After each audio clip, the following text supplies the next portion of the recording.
Welcome back from the break for our second set of the PCL day. I'm still on the desk. Joining me for the second set of the day is Rain Day. Yes. And Evan, we have a pretty interesting set here for set number 2. Cyclone obviously in first place here in this region. But we've talked about over the past few weeks how Bustdown have been looking better and better and better. Yeah. And now we finally get to see them playing against each other. I mean, I guess they'll be able to put their money where their mouth is, right. Or I guess their money where our mouths mouth has are. been. Yeah, as we take a look at Right. the standings here, obviously trying to battle up Cyclone's undefeated, and Bustdown getting real close to making an impact here. So they're going to get a chance to say, hey, should this have been ours all along? And you really look at the numbers. The map differential, 12 and 22. But the big thing to look at here, 8-0, 6-2. So while Cyclone has been red hot throughout this entire split so far, Red hot, baby. Bustdown take one. Suddenly it's 8-1 and 7-2, and then they maybe take the next one. Now we're all tied up. I mean, so there's lots of things that have to go right here for Bustdown, but it's definitely mathematically still possible for them to be in this one. And the big thing that hinges on that, though, is does Cyclone slow down? They have a pretty star-studded lineup that's going to make it tough. Yeah, I mean, Slop's a great player. We've seen him for a long time in the PCL and in our leagues. He's been performing at a high level, and he'll continue to do so today, most likely here. What I think is interesting, though, is that it's one of the only real interesting matchups that we have in the PCL. I mean, just being very honest, as far as statistic, like the standings, because so much of the league is already kind of. You've seen where it's going. The teams that are at the top have separated themselves so far. Sure. But we do finally have a little bit of drama potentially here. So that is what makes this matchup, probably above all the other ones, very, very intriguing. Can Bustdown finally do it?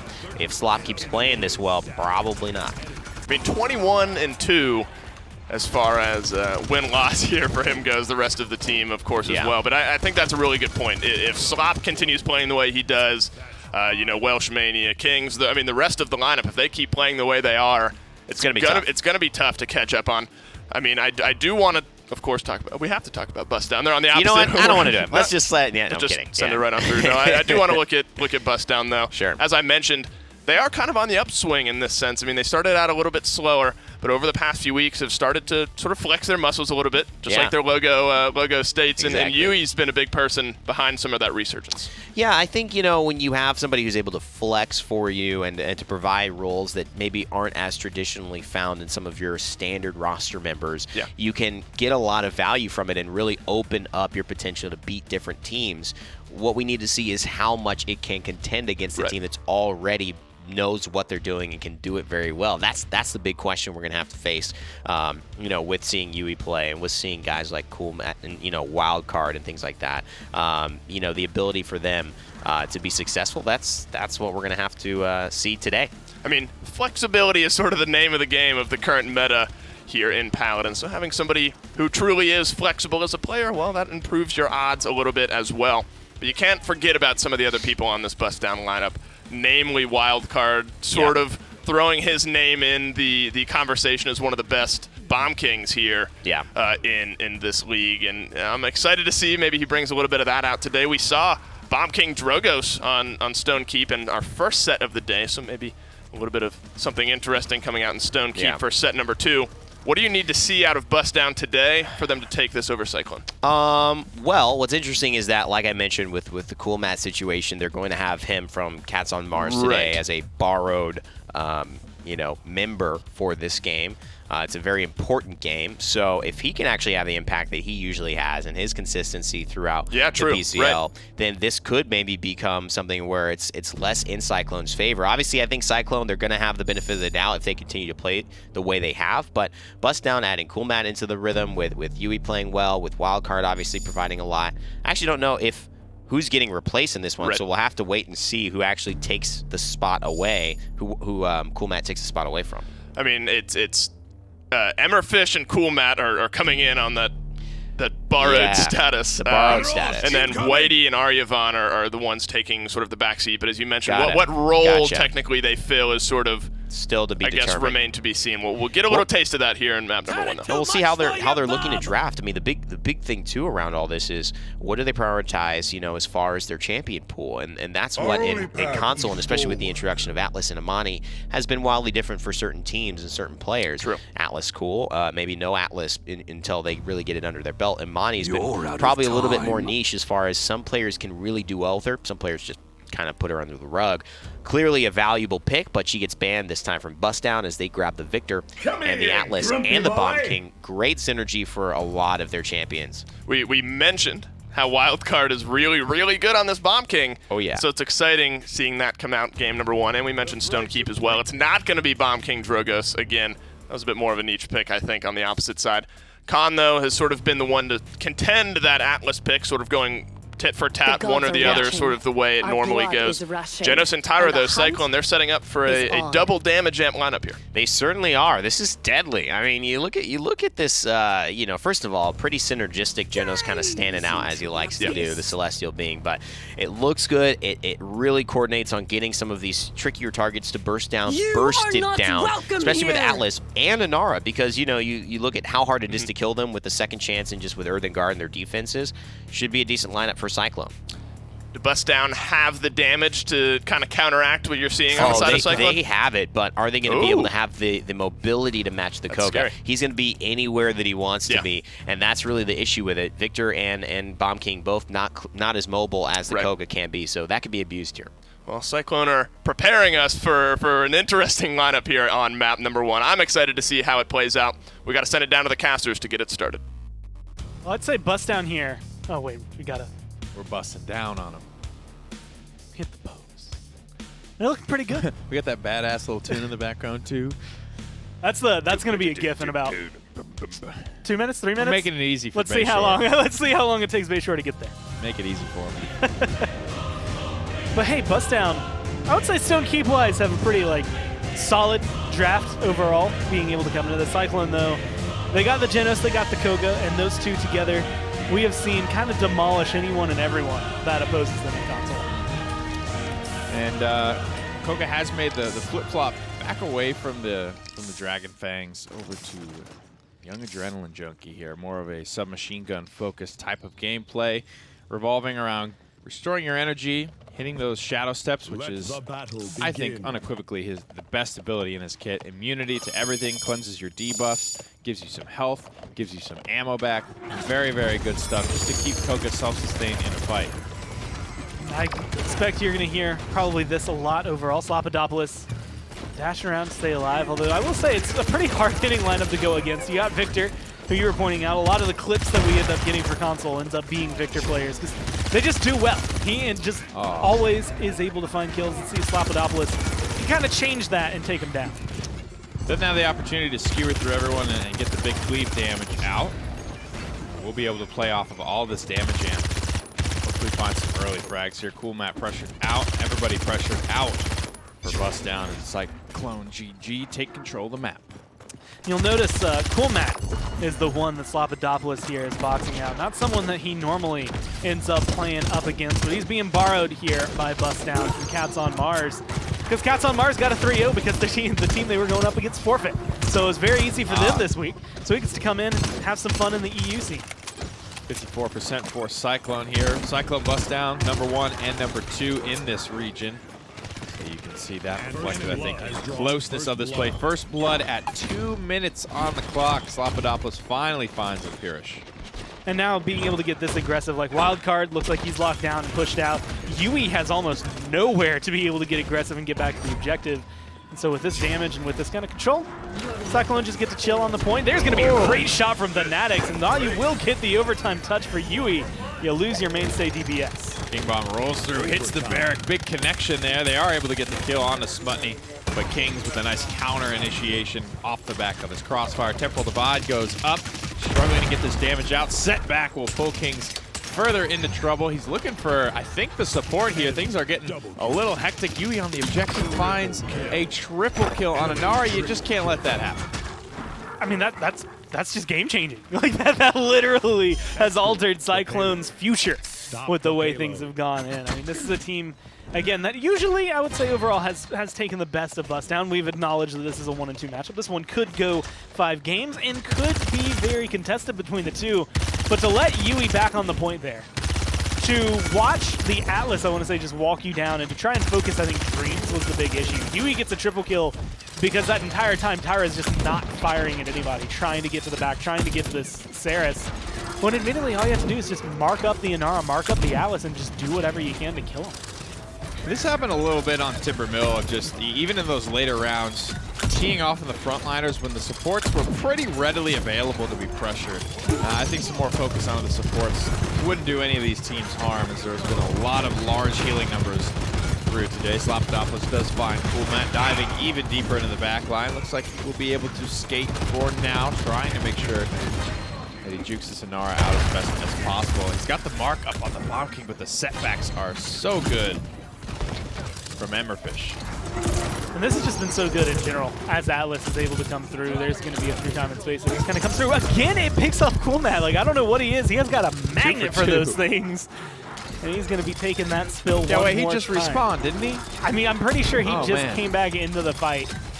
And that's how he got met. So, hey, nice on Cyclone to be able to get that. Now they just need to figure out how to deal with the Atlas. Because right now, the wall has been kind of keeping them locked down, as well as just his general pressure. I think his damage is something they're not fully expecting. Yeah, the temporal divide, very difficult to fight back against if placed well. This is an important 1v1. Poppy Bomb, though, is going to do it to him. Wildcard, one of the better Bomb Kings in the console scene for sure. Has his King Bomb available, hits a big stun there. Seismic Crash slows down Varric, but they don't really get any follow-up damage onto him, which definitely stinks. There's going to be a Dome Shield coming through, which admittedly isn't going to really push Inara off, not going to do anything for him either. Just kind of slows down and gives him the ability to contest a little longer, try to burn that timer down as best he can. Now it's going to be coming down to the Cyclone Strike. Comes through. Slappadopoulos gets a kill onto coolMatt, who is just having a rough day, I would say, as of right now. He's almost perpetually getting locked down. But that's what's made Wildcard be, well, until that moment, successful in the past.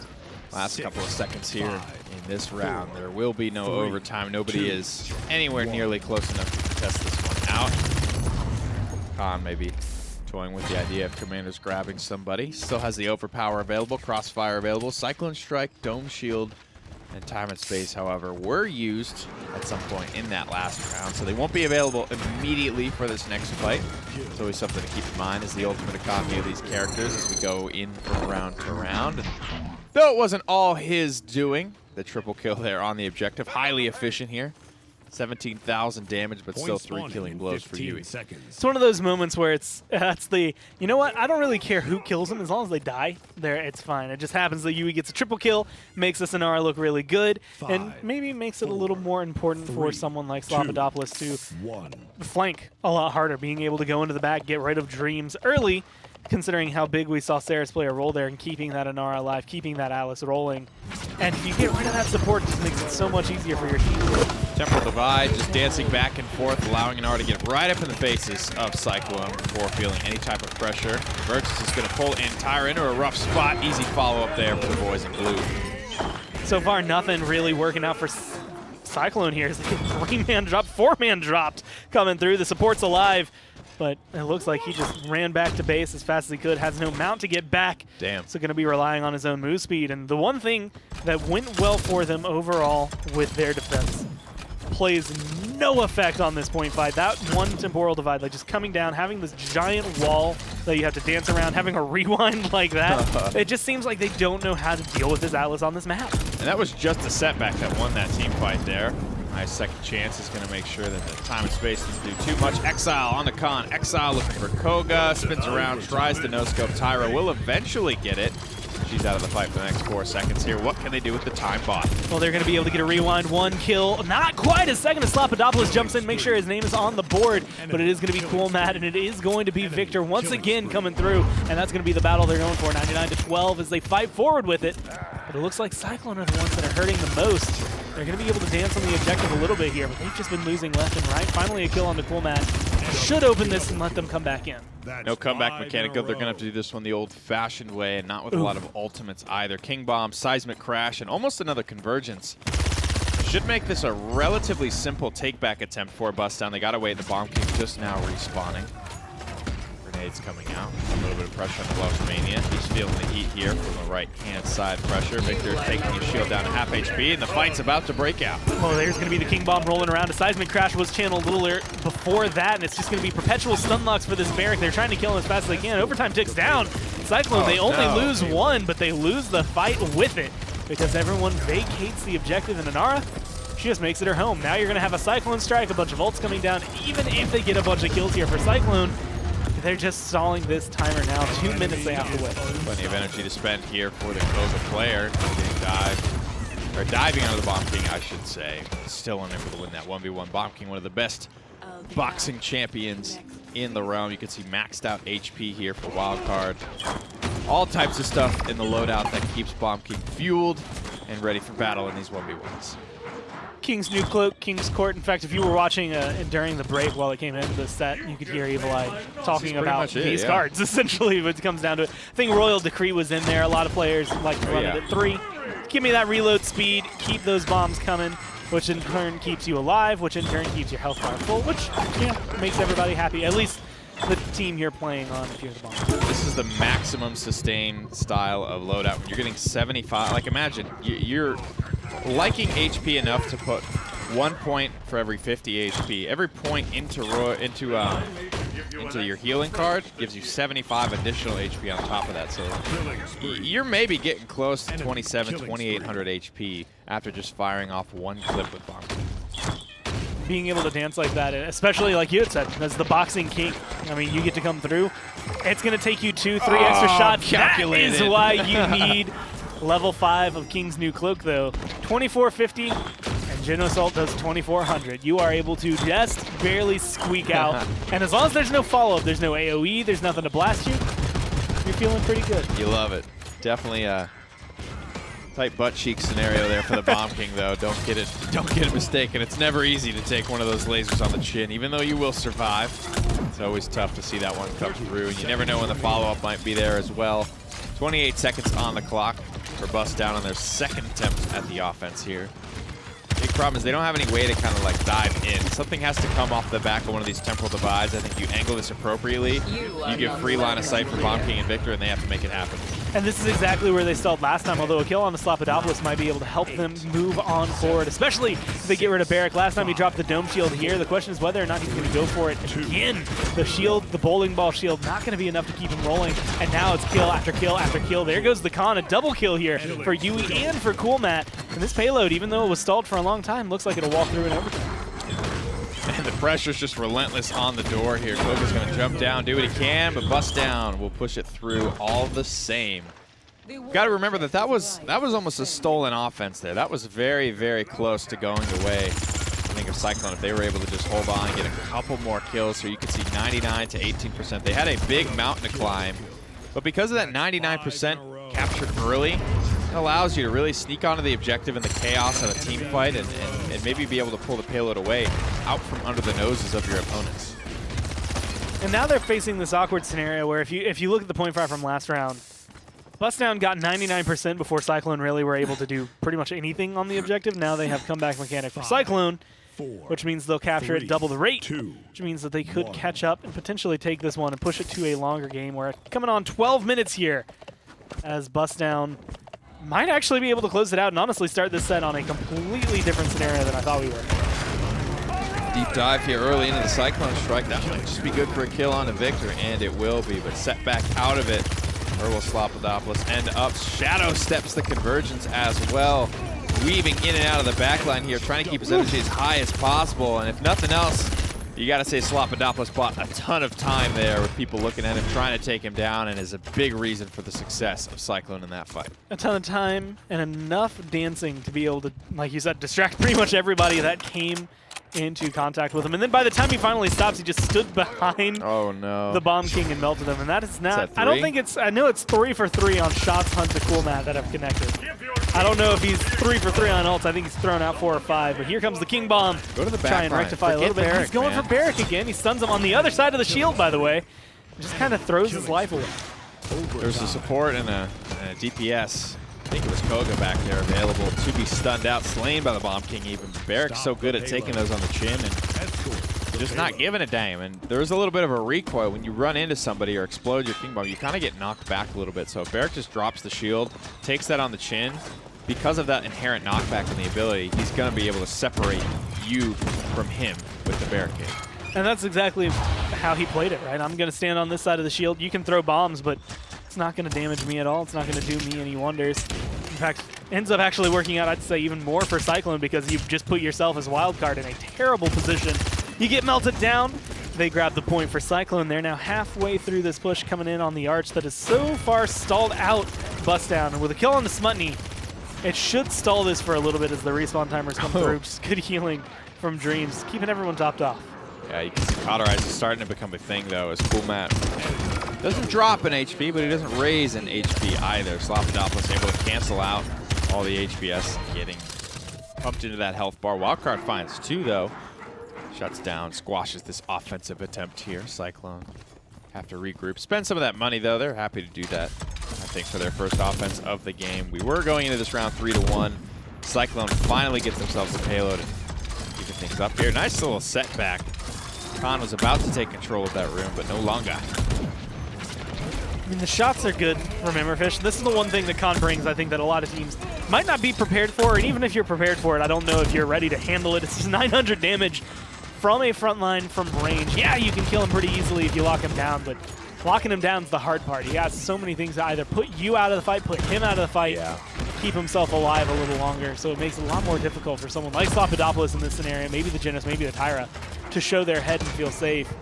And I'd say now you're seeing probably the deadliest arch in Stone Keep, where it's just the same thing that was stopping Bustdown the first round is now stopping Cyclone. Bold strategy here. Wildcard drops down behind 1, behind 2, looks for the kill, finds it onto Welshmanian. You will try to push down. It looks like the full reset's called already by Cyclone. Slopodopolis is still going for the fight. He's still looking for the kill. He sees it. He doesn't get it, though. Immerfish actually credit for it. Stays alive through all of that. Almost falling, but never quite letting his bar slip all the way down. Cyclone throw pretty much everything at the wall. I think Slopodopolis, like you said, the call was to reset. Decided to hold on as long as he could. The timer wasn't really going to work in their favor either, as he's no one able to touch down and get that overtime, as I think that's Khan spinning on his mount in the base. Just like that, we're 3-2, so still comeback mechanic for Cyclone, but it's not going to be anywhere near as fast as last round. And now they're going to be in this awkward position where they know they can win the fight, they just can't push. Yeah, and Bustdown hopefully able to put their foot down, make a small adjustment. I think that's all they really need. Slopodopolis just got copious amounts of value diving the backline in that initial point fight. As long as he's shut down, whether it be a setback or something like that, the only thing that makes it tough is that you are completely just immune to everything while shadow stepping, and there's only a small window in between every shadow step to connect with Koga, to control him, stun him, silence him, whatever you got to do. They're tough to hit, especially if you go immediately into a Cyclone Strike after that. It's a lot of iframes for Koga. He's just going to go ahead and try and pull off the same play. So far, so good. Being exiled right there, going to end up coming out and dying. Crossfire coming through to try and burn down whatever they can. They're going to get rid of Yui. They're going to get rid of Cool Matt. They're not looking for Immerfish right now. It's going to be Dreams and then the Atlas as the last resort. He's going to get burned out. The one thing that caught my eye before that was that Immerfish is running, I believe it was called Lost Legacy 5, where it's a card whenever you throw out your stasis field while it's up, so I believe the 5 seconds it's up, you're going to heal at that level. 400 health per second, no, for 3 seconds there. So the minute you throw down your field, you're just going to get 1,200 health overall over the next 3 seconds. And that's just such an interesting take on a loadout. Yeah, pretty good. Pretty unique to what we've seen so far. King Bomb and Inara fighting on the objective, trying to take control of that. Inara staying pretty healthy here. Nice. Second chance there for Immerfish. Firebomb going to be good enough to zone him out. Welshmania almost gets taken down. Victor's going to cast the barrage from a far distance, look for any type of pressure. Keeping everyone contained for the time being. Bustdown have done a good job actually coming back into this one.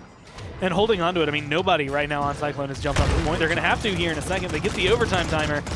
Are they going to be able to reclaim control? There's going to be a seismic crash coming through. It's going to stun out a front line as they go for the box match. Yui does lose his life, but Cool Matt trades it out with Smutney. It's 2 front lines for front lines. That shot's going to connect again onto Wildcard. You got to stop getting hit by these if you are Bustdown, because that just lost you a point.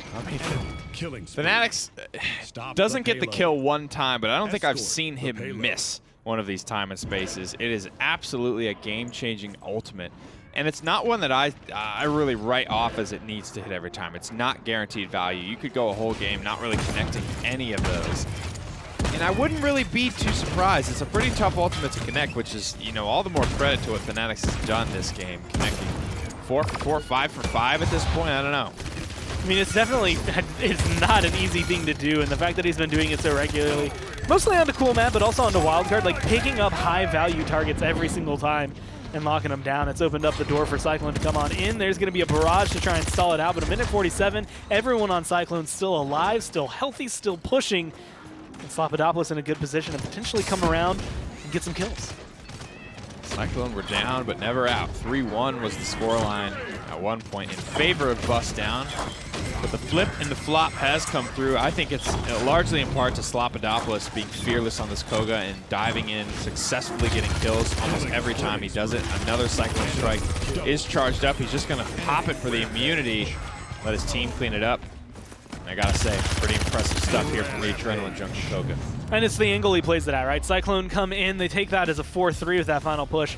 And a lot of that is, well, there's 2 people up here, 1 person down here. I'm going to Cyclone strike, and then, like, if you want to jump down into it, like, go for it, dude. But this payload's going in whether you want it to or not. So Cyclone come through. They end up taking back the first map, even though I wouldn't say, like, that seemed very heavily in favor of Bustdown. Let's see what the desk has to say about it as this map flips around. Cyclone come out strong with a map #1 win, and I have to give a shout out to Blue for this one because he made us privy to a little information. Both of Cyclone's losses, or map losses I should say, were to Bustdown. Yes. And both of them were on Stone Keep, so made a little a betting adjustment man, there, a betting man would have said, well, Bustdown have beat them the last 2 times. They're the only ones to beat them on Stone Keep. They're going to do it again here, and it does go 4-3. But Cyclone come out on top of this one. Yeah, they break the curse. Slopodopoulos on the Koga, Kings on the Tyra. A lot of damage coming out of them. Ton of damage and such a good lineup for the Koga to take advantage of. I mean, 21-9, but you cannot forget about how much of it is the Luminary and how much of it are these Hunter's Marks. That just means he's having an easier time killing everyone. And there's one person that he's having, it's just like, I mean, a hot knife through butter type of situation for the Koga. So simple. And Kings, you know, with the limited mobility, they got a couple of these fights wrong. You could tell that, you know, they were able to take advantage of it on Bustdown, but once they got their rhythm, once Slop started to continue to go off, it was just like, man, there's too much to deal with. We can't handle all the problems. And what's scary is now moving past this, I mean, like I said before, this was the only map Cyclone has ever lost. Yeah. Twice to Bustdown. But then they 3-0'd everyone else on every other map. So Frog Isle is where we're going to head for the next map. Presumably, this will be Cyclone's pick since Bustdown would have probably taken them to Stone Keep. Frog Isle. Water. Water in the background for Frog Isle. Perfect segue into Frog Isle. I don't think Lake Lanier has a vomiting frog statue anywhere. I know. Not that I'm aware of. Not that I'm aware of either. They might. Been there a couple times. I've been there. Never seen the frog statue. Never seen the unfortunately. frog. Yeah. Could be. I mean, that's got to go around the bend. Right around the corner. Like heavy around the bend. And then you swim under the bridge. Yep. And then you come out. Then there it is. Exactly. Well, now you know how to get there.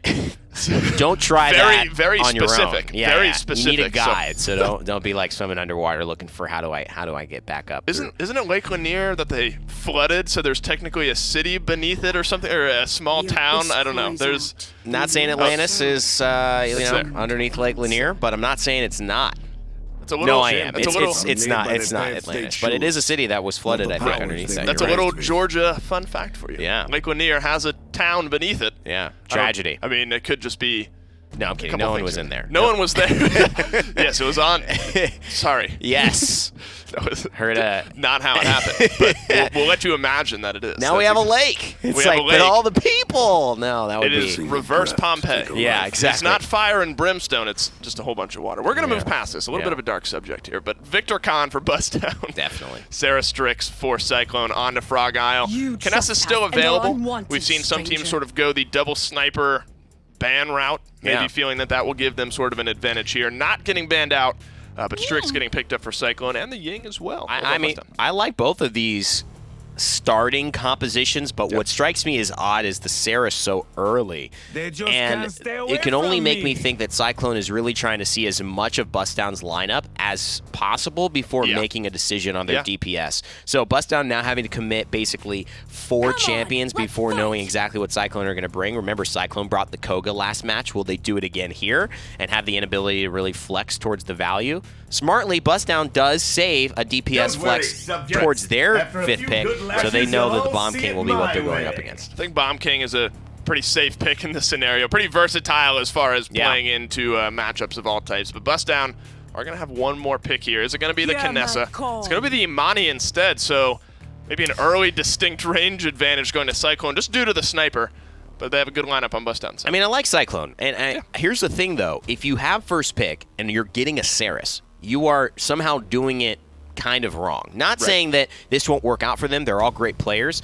But they have a lineup on the side of Bustdown that you look at both, you're saying, oh, both good lineups. Right. You didn't put them in a disadvantaged position, and that's what first pick needs to try to do. You need to find yourself getting the wiggle room to get ahead in these matchups. So we'll see. We will see. Cyclone, well, they've been on the front foot in most of their matches up to this season. We're going to send it down to Frog Island, see if that continues. Here's Nick and Gore. Very interesting choice to go ahead and grab a Saris first pick, especially when Khan, Victor were both still available. But we'll have to see if it works out here for Fanatics. Just trying to take it away, I believe, from Dreams. Maybe make her a little more uncomfortable overall in support. But you still get a Strix, you still get a Bomb King, you still get two front lines that I think do the job they need to do. That's my first thought, is that Maldamba is not for everyone on console. And maybe somebody is very uncomfortable with it. Whether it be Fanatics, whether it be Dreams, Saris having the high priority here. We'll see if it ends up being worthwhile. Still a good pocket healer. If you can pull it off, my goodness gracious, Slopadopoulos, a couple of lethal shots on the objective. And I feel like that's what I was forgetting. Slopadopoulos is really good at snipers. It's one of the things that I feel like I've seen Cyclone specifically run a lot, and I feel like I've seen them be successful with it a lot coming through. Kings on the Bomb King going to be able to apply pressure over here on the ramp side, looking for a stun, but really just trying to make sure the zone comes through. A little pause coming in from Bustdown here, but Cyclone are in control of the map. They're in control of the ramp. They're in control of the point. Yep. They have exactly what they need, which is the frontline pressure on the point, a sniper looking over the point, and then Bomb King was just taking the ramp. How do Bustdown kind of break that down? It's really, really difficult for sure. You're going to have probably use some ultimates in the second round. Slowing down a Bomb King with an Ashe in front of it, very, very difficult, especially as a con when Bomb King, if dialed in, can just attack right over the top. Look at that. Crossfire Glide's going to save her life, but Imani under some threat to be knocked off the map, and King's get a taste of his own medicine. That's one of those awkward moments where if only you had the Poppy Bomb. Like, you just toss it, try to save yourself. Doesn't always work out, but now Ashe is the one controlling this side. It is going to be 96 stalled here for Cyclone. No big kills coming through just yet. Bomb King was the big one. There goes Welshmania, though, and that's going to flip this on its head. You're losing your front lines, and no one is looking too healthy on the side of Cyclone, except the Bomb King, who just respawned. There was Slopadopoulos here. He'll get juiced back up to full HP. Flashbang comes out. Everyone's blind, but Smutney's dead. Leonara, nothing left to say here. But 99 to 18, an early overpower at just 2 minutes on the clock. We'll get rid of Kings. That was one of the possible solutions we laid out for how to solve the problem of this aggro King. Kill him dead. Throw him, kill him super dead here. Throw him off the map with the full force of 1,000 exploding suns. The overpowered gauntlet is more than capable of doing so. Now I'm looking at this Assert Dominance. It's charging up 96% right there. There's going to be a barrage coming out, and it connects with Slopadopoulos. There's going to be a convergence as well, but it's not going to buy the kills they want. Only going to be fighting still a 4v5 here for Cyclone as they're trying to reclaim before inside the crash comes out, but it's not going to be enough because the Immortal. Very good Immortal there. I was going to say, this is where Bomb King needs to flip-flop this fight. 2 people stunned directly in front of them. Stack 3, 4 bombs, as many as you possibly can onto those targets. Cyclone start off this fight pretty hot. Definitely cool off as things slow down. Bustdown will go ahead and grab the first payload of the game.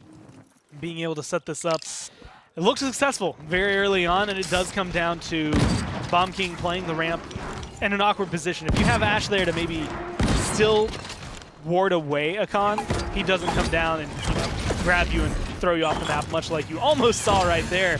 But because he didn't have the Poppy Bomb either, he had no chance to save his own life, just like he did there. So, like, those are the moments and those are the small details that are coming between these two teams and their success. Well, a lot of pressure from Kings. Early onset here. That's a Dragon coming out. Available wildcard heads straight to the back line here, putting good pressure onto this Ashe. Shoulder bash mitigation is going to definitely blanket and keep us safe from most of that. Ashe is one of the better ones, and with a knockoff on the Khan there, great start to this fight. Welsh takes the Dragon, knocks off Khan, and then runs down Dreams. And that 100% is going to be the ramp fight we see every time, right? If Ashe is there, she's going to knock off Khan, and if Khan is there with no Ashe, then all of a sudden someone, whoever decides to take that fight, which more than likely would be the Bomb King, is going to get tossed off the map. So overall, the point fight explained in 30 seconds there as you see it all roll out in front of you. Bustdown trying to figure out a way back into this. This is very similar to the beginning of Stone Keep. Nice overpower at the end of the round. Well, halfway through this push at least is going to open up the door. There's going to be a barrage as well coming through. Some healing to get back in. We're a minute left, and this is a very short distance to cover. We're potentially looking at 3 overpowers this round if this drags on long enough. Emberfish a lot of his shots on Khan, making sure to stay involved in these fights as much as possible. One of the most impactful ultimates in the game. It's very important to do so.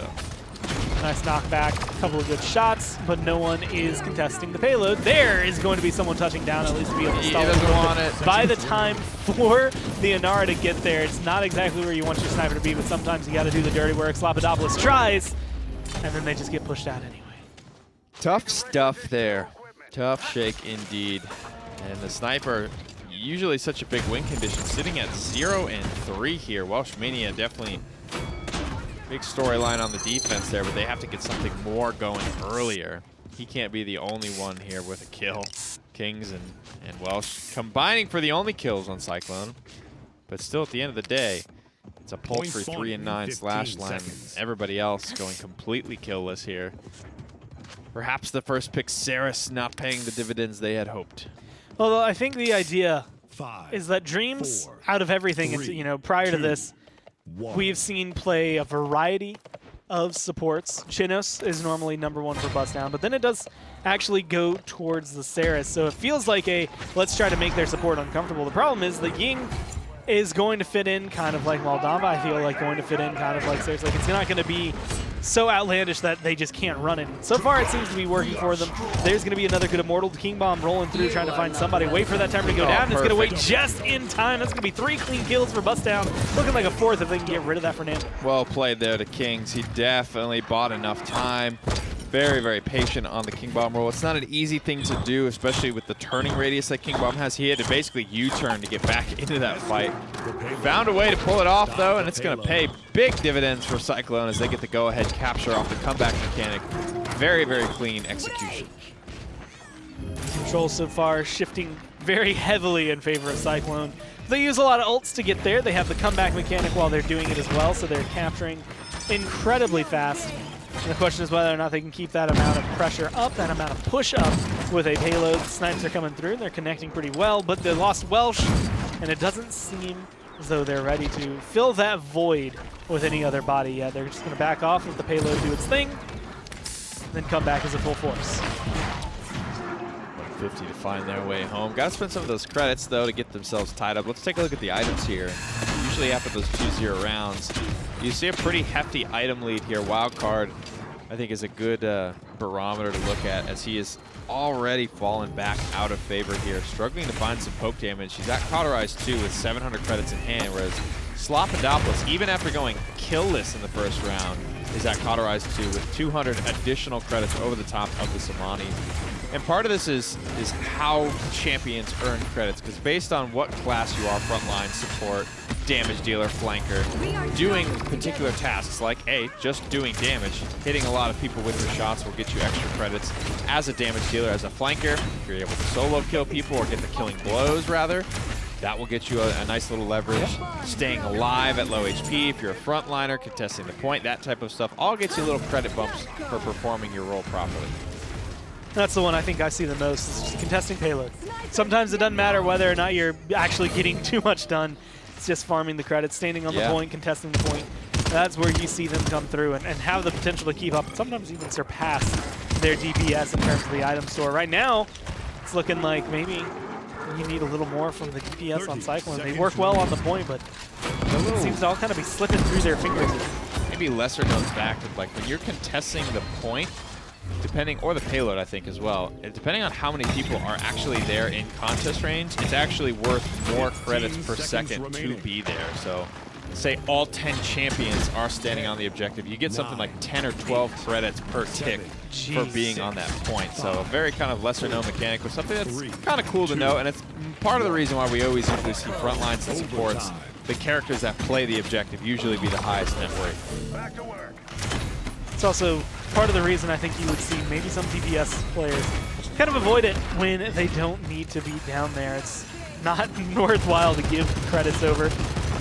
Same thing I'm going to say, Fanatics does have a convergence, does have a different support this time around, but these ults, kills haven't quite been the same. A lot of those rounds on Stone Keep were kind of salvaged by the fact that Cool Mat was just deleted by one laser from a Genos, so not having that, maybe hurting overall Cyclone than helping. There's that King Bomb again that was kind of the only thing that happened that round. That was really the big fight that mattered to get that payload rolling for the boys of Cyclone. And after that, it was a pretty stalwart defense, which does not bode well if you're a Cyclone fan out there in the crowd today, as Bustdown have not only converted an offense of their own, but held a very, very, very good defense here against CycloneGG. So headed into this 3-1 round, Bustdown in the lead. They've got their ultimates, but comeback mechanics still such a crazy mechanic to play against CycloneGG. Always have that going for them in the back pocket. If Bustdown kill Kings here really early on, then I feel like Cyclone might just lose the fight. He's doing the best on the team so far. Bustdown almost all positive overall, I think, except the support, which at the end of the day is not too outlandish to think of, but a King Bomb's going to be there trying to force out maybe bait an Immortal before having to use that, or just get a kill on the side. But you lose Smutney, and you lose a lot of pressure on the objective. You don't have your Strix, you don't have anyone to go in and take that role. You're going to need to use these ults because you still have all 5. 31% and climbing now as lead has been tied up. Bustdown will get the go-ahead, and Yui should be back here shortly. You can see just the difference. Bustdown has been in control of the point the majority of this game, but just that little bit of time with the comeback mechanic makes it almost an even ball game. Here comes the Dragon, though, with the Immortal as well to get this Dragon out into the field so we can find some damage. Doing whatever he can, flying around, and not looking for the right target. It's going to come around the statue, and I think finally connects there onto the Bomb King. See Wildcard being able to get the kills. And even though they saved up everything, it did not award them anything. 78% here for Bustdown, and Rising, they get a full wipe, it looks like. Saris, one hit away from dead. Fnatic going to be able to escape. Nobody else is nearby. Well, Clean 4-1. if you're wondering why that draft goes the way it is, we sort of speculated, you know, maybe Dreams is not comfortable on Maldamba, so it's really valuable to get Saris here, or maybe it's Fanatics that's not comfortable on Maldamba, so it's that much more valuable for them to have Saris. Either way, it's a very strange first pick. It's not something you really expect to see on any platform in any region at any time, and doesn't necessarily pay off for them. That was a very rough game. A lot of people owing some change on the side of Cyclone, and Ugly Frog Isle is going to make this a tie ball game. I mean, if you're going to punch back, I guess taking map for map, Cyclone wins Bustdown's map, Bustdown wins Cyclone's map. Now, Cyclone are kind of in the position of the driver's seat. We're going to have to see where they take it, but first, the Dust is going to break down this last one. I mean, in the past, it was only Stone Keep that Bustdown had won against Cyclone. Now it's Frog Isle as well. Sure. And that's not something that teams do very often. Taking a map off Cyclone is hard enough, especially one that they're traditionally very good at. So Bustdown really feeling good, definitely about that one. That's a 4-1 as well. I mean, strong. Map 1 was close. That one was very heavily in favor of Bustdown. Yeah. I mean, this is going to shape up for an interesting time. I think both teams had, interesting drafts, but again, Cyclone, the first pick going to the Saris. Now, we got a little bit of background on this, that the idea of, Genos ban takes Saris because something Dreams really, or I don't know if it was actually Dreams, but it really is a go-to support in general, and it's very hard to flex under the Damba. So you essentially put their support champion pool under pressure. Sure. But the problem with that logic is it's the fallacy of that logic is that your supports don't necessarily, and Genos is a rare exception, drive your success in most of these team fights. They almost stabilize, but really we're seeing that the Atlases, the Khans, the Makoas, these types of aggressive the Ashes really, which they still ended up getting, are the things that can swivel points and team fights so effectively. So I think to prioritize it in that way to do something that was minor, like the Ying still worked fine. Yeah, it did. You didn't really put them at a disadvantage, and you didn't really get a clear advantage. So that was my big issue, that you didn't swing the tide enough having that first pick. I think the regardless big of the logic. takeaway is that these teams have done their homework on one another, at least trying to identify where some of the strengths and where some of the weaknesses are. So showing that they, both sides, I mean, Bustdown, of course, sort of reaching towards the top still, but Cyclone, you know, they're realizing that Bustdown, they're close behind them. Some very specific things have to come through in order for Bustdown actually to take that first spot, but realizing it's a lot easier if you just win. If Cyclone just win, then your worries become a lot less important. Victor, Amani, first two off the board here. Genos remains banned, Talus remains banned as well. Neither team really showing too much right off the bat, though. And just continuing to kind of like talk about the Saris thing as well. Saris brings so much healing and a great ultimate, but what her utility is not the level of Damba. That's the reason that, you know, sometimes we do see where Damba is a very go-to support, and reality-wise, even though this is console, Damba is that support where you're like, okay, I can get Damba, then they have Saris, and maybe we have an edge because of the stuns, because of the disruption factors, the reliability of the disruption of Dread Serpent, and the invulnerability quickly, and his multiple forms of healing, so his flexibility there. So I think that I like seeing Cyclone switching it up, getting that Victor for that first pick in this situation, Dave, and really kind of putting some pressure on with the hit scan. And that's almost a page, not necessarily that they took it from Flashpoint, but that's something Flashpoint feel very comfortable doing, is just diving right into that Victor pick. We'll get him. We have players on our team who can, I mean, I hate to say carry, but can almost carry an entire game just with the amount of damage they're doing on a Victor. So I like seeing other teams doing sort of the same thing as well. Cyclone, definitely a team that has some players that can utilize that. The Pip, though, that's the big talking point, I think, here. You don't get to see him very often. Makoa as well coming through. Yeah, and this is going to be a dangerous draft because you've got Makoa available, you've got Khan available, you've got Atlas available, so you're going to have to let some threat through. The next time the you Makoa see coming banners, run. in 9th, little strange. Obviously, the Amani something that Cyclone hasn't gone to yet. Bustdown have used it 2 games in a row now. The first game they used it, it's won. Now we have game 3 here that will be a deciding factor to maybe put them up in the set. If Cyclone can't play the Amani, we've seen that becomes almost an indicator of you not being able to handle this current meta. So we'll see how that impacts it. I'm very excited to see how these 2 teams line up here. Definitely, I agree. Both teams will be happy with what they've put on the board here, but Bustdown, they're the ones with the momentum. They take Frog Isle away from Cyclone. We're going to send it down to your casters to get game 3 started. Well, no Atlas, but we get Pip and Makoa on the side of Cyclone, which I think is kind of a refreshing take from what we normally get to see from the console scene. Definitely not very often you see these Makoas come through. I don't really know why. I don't think I've really been unimpressed with Makoas. Yeah. I don't think this is like the Eevee situation where I just don't think Legacy's they can play 39-0. Yeah, a little something like that. I don't think that's a situation where, you know, people can't play it to the fullest extent of the law. I will say Sky was very popular on console for a good amount of time and did very well on paper in that matchup against Makoa. So that could be a reason why it's deterred, or that's why people don't necessarily enjoy the Makoa pick quite as much. They've had to deal with a very, very natural predator for it for a long time, but Welshmania will take up arms as the ancient turtle and see what he can do. And this is going to be, I think, a very interesting dynamic shift for Kings. Not something that's too outlandish for him. I mean, just played the Bomb King. Blasters are in his wheelhouse. It's just how well does the Pip fit? Evil Mojo is probably my... I would say my personal favorite ult in terms of changing a team fight, because you can absolutely just win a game off of only Evil Mojo. How good can Pip be in this situation? Very aggressive start here for Kings, though. Pops his heal. He's all in. There's no turning back now. This is the point of no return. Welshmania not quite as aggressive. He definitely did not go past the point of all return there. Cyclone, who's the first man on this objective fight, and Bustdown, man. What a day from them. These two have always been close, but right now it just feels like Bustdown are in control.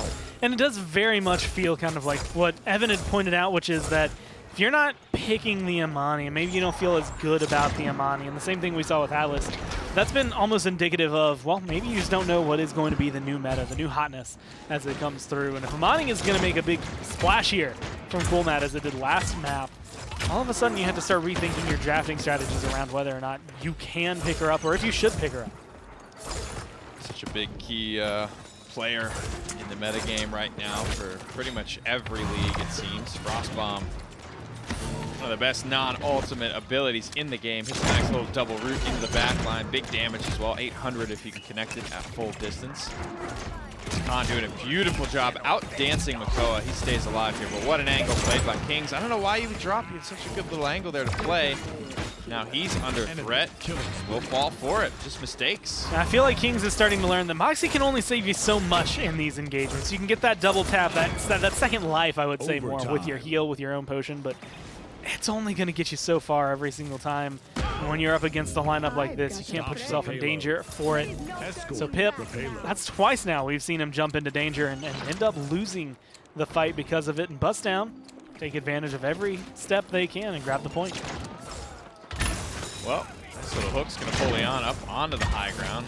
If she panicked and slid backwards, would have fell off the map there. Got to be honest here, Dreams has looked A-okay on the Ying. Everybody getting plenty of healing. Kept up with Saris last game as well. Great first ultimate popped here. Should stay in control. Another hook will land, pulling Khan up to the high ground, but Gore, I think that's exactly where he wanted to be. I mean, comes up there, gets the kill, now is looking to chase down a Pip. This is one of those engagements where Pip actually will be able to use that Moxie and stay alive, even with Dreams behind him, or at least being able to put an illusion behind him. It's not going to be enough to get up there and get that 800 healing every time that you see that secondary heal, that shatter come through. Now the Dragon's coming on through. It's getting burnt down pretty quickly, not connecting much damage on anyone. But it does walk away with a kill, and honestly, that's all you really want out of it. 2 kills even, as it turns around. They didn't melt it fast enough. And Fanatics takes a couple of steps too far forward, finds himself in the range, so big play there from Coolmat. Damage is just colossal from the Dragon. Coolmat doesn't have the legs to get up on the high ground, so Kings will be able to shoot down. Fish in a barrel, double shots. 840 a pop onto the back line. It's rooted out for a little bit, overpowering Makoa off the map, but look at this, almost shell spins himself back on there. Big damage from Kings, though. This is a problem. This angle cannot be allowed to go for free in favor of the Pip. And you saw a little bit of healing. Again, Dreams keeping everyone topped off. Dreams has been very important these last few weeks for Bustdown when we've been able to watch it. Not top healing here, being able to do well on multiple champions. I mean, we've seen Grover in the past. We've seen them flex around. So Dreams, she has been, I think, a lot more impactful in changing Bustdown's gameplay up, and I think it's been very, very important these last few weeks. Right there, going to get taken down, and that honestly should be the saving grace to kill off Bustdown and get this defense. Small misstep there. 1-2 punch. Slapadopoulos and Smutny. Putting 3 people in the dirt. No answer here. Cyclone just in control for the time being. Coolmat going to fire stance. I don't know why. Whoa! He's running a little Inferno Cannon speed there, it would seem. 7, 6, Definitely 5, 4. A rarer loadout card. Not only a rarer loadout card, I was just thinking, definitely try switching over. You could see actually Damn, he's switched all here. in it. He's got it 100%, which is something, again, you don't see, especially considering that was the first time that I personally have seen him switch to fire stance, just because, again, splitting ice is so good. Getting 2 taps for every 1 shot you fire just makes you feel good. I think the slow is definitely a big talking point for ice stance as well. Anytime you apply a slow to a target, they then become easier to hit. Your damage becomes more confirmable, and though we are all pro players here, everybody misses on occasion, and it's good to have consistency. Oh yeah, you know me. Known for pro player and pure aim. We're all just aim gods. My Inara shots very often connect, and I think that's the only champion I can say that on. Double kill. Well, And Makoa. I'm Better really than good at mine on aiming some of 15 the front lines, but it might just be because those are the ones I always get stuck on. yeah. Makoa's... I love Makoa, though, man. He's a great, just, I think, solo carry all-around, solo queue guy. You can 3, definitely dive a 2, back line, take out a couple of hyper carries. You can definitely contest on the point for a little bit. Always having the hook, forcing enemy players into the line of sight of your teammates, even if they're not the most aware guys out there on the block. I like what Makoa brings for sure. Well, there's going to be the Illusory Rift, keeping everyone on Bustdown topped off and healthy as they fight into this Ancient Rage Welsh Mania. And so far, it looks like it's going one favor over the other. Half health for the Turtle, but it is going to be Kings that gets 1 kill on the Amberfish. Going to be trading it back and forth as Wildcard picks up Kings. But unfortunately, there's still 1 Angry Turtle right in front of him. Yeah, does survive there. Welsh Mania doesn't get a ton of value for the Ancient Rage itself, but the cannon shots to follow it up. are actually going to be good. Cyclone off to a nice little lead here, 72% to nothing. Hook misses. You are not welcome here. Crash goes to the high ground. There is a dragon ready to go. Overpower as well, but it's Emmerfish that does go down. Where's Troubles?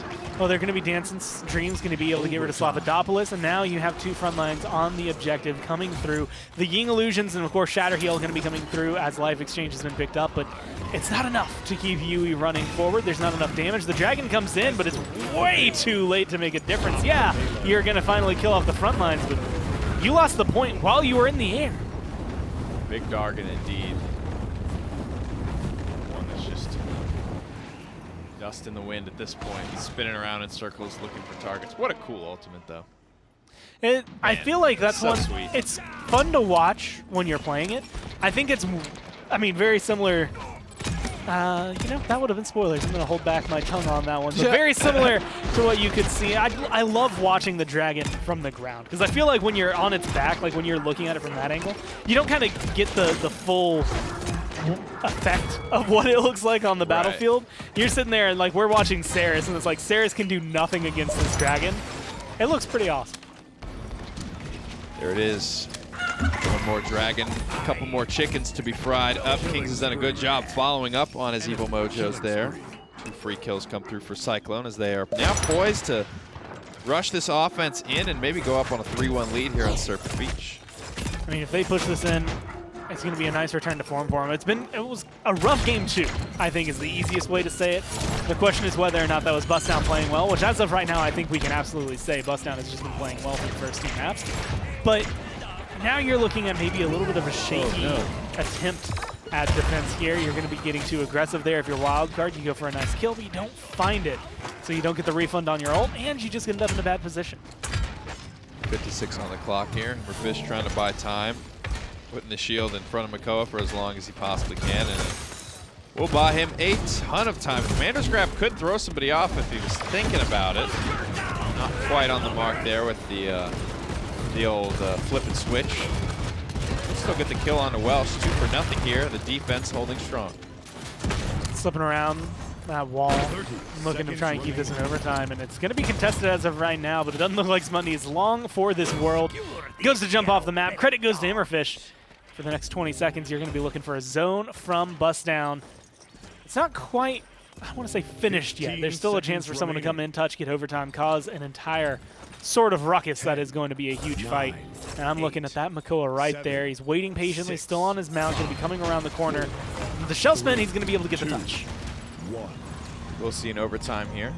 Ultimates to be spent as well. This is a big hook. Oh, Connects, nice! finds Dreams. That's the support dead off the board. 2 more corralled up in this top corner. They can follow this up. This could be a good look. Being able to come through. Ancient Rage is available if they need to pop it. Fanatics goes down, Slapidopoulos goes down, and that is admittedly going to be the worst thing for them. Welshmania drops, not wanting to spend any ults. They don't have to. Kings might be able to find 2, might even be able to touch down to get an overtime. But it's just not enough overall. So we're tied up, Serpent Beach 2-2 at 10.5 on the clock. And it's 10-4 and 10 right now for Kings, even though he's only number 3 on the damage charts. Yeah, surprised we don't see a little bit more pip. If anyone could be half as impactful as Kings has been. Almost top damage here. Very impactful ultimates. You can kind of force people to buy resilience where they might not otherwise want to, but with Seismic Crash on the board, it's definitely not a bad investment. You can see Yui jumping straight into that Resilience 3, making sure that he mitigates as much of these stuns and polymorphs and things of the like as he can. 4, 3, 2. Moxie 5 is the thing keeping him alive. A lot of resilience coming through on the side of Bustdown, and that's going to deal with this one evil mojo that is more than likely going to get thrown out. But this time around, Cool Matt starts the round with a dragon, It's very deep, and it's though. keeping Cyclone kind of locked away. They don't want to show their heads. Is it even going to be able to make it there? Not really. One more hit. Just one more hit. Exploded out. They kill it off. They grab Kings. They kill him off. And now Cool Matt's going to be able to come back into the fight. The big thing about that was how much time they buy themselves. Only 36% on the point, though. A lot of shield damage coming out from this Ancient Rage. And now he's going to be smacking around, whacking whatever he can. But Wildcard, Cool Matt, everyone going to dump some damage into Welsh there and lock him off the board. Smundy dancing around on the point, but admittedly at this point, kind of alone when he wants to do it and forced to run away. Nice rotation out there. Mitigates the root from the Frost Orb. Frost Bomb, I should say. Important distinction there. 75% for Bustdown, continuing to climb. They have one ultimate to work with. That's Enlightenment.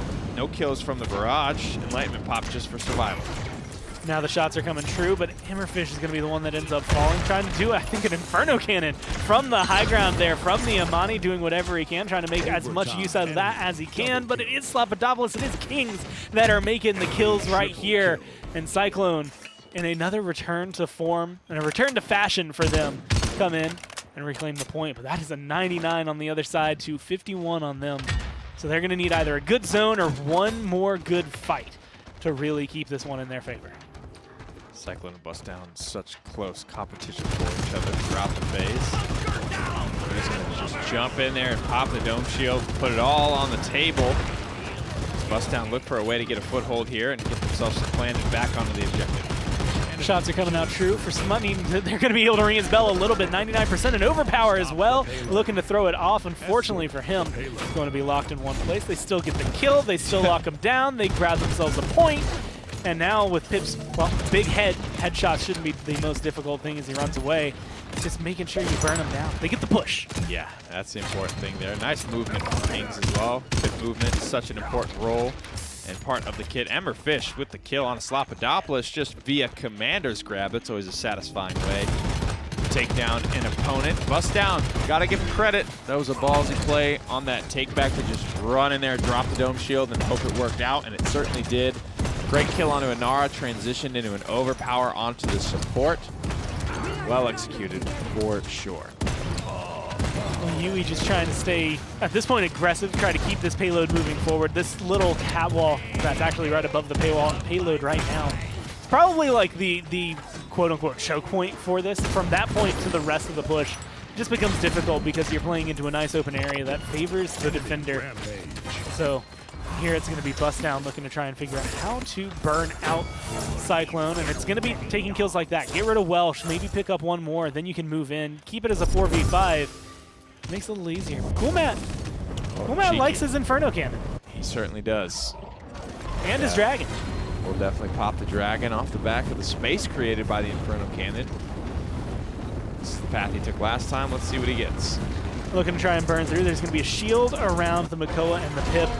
And unfortunately, that shield is going to do exactly what it needs to do. It doesn't take any damage there as an Evil Mojo comes out, trying to burn down the chickens one more time. But that's resilience for you. He pops on out, and now Emberfish still alive and available. An Ancient Rage and Makoa in the back line of Bustdown, but it seems to be hurting him more than it's helping him. That's going to be 2 clean kills picked up for Bustdown. Now this payload is moving one more time. Just got to wait out this barrage. Nice positioning there by Coolmat. Slappadopoulos still manages to get Emberfish. So many people die to barrage. It's usually one of the more avoidable ultimates in the game. Backpedal with a shield in front of you, get behind the line of sight.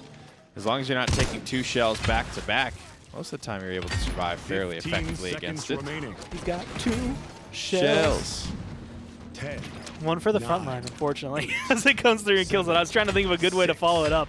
There wasn't enough. And now with Dreams going down right there, potentially some front lines falling, this looks like a 3-3 true. I'm just happy you know that song, Gore.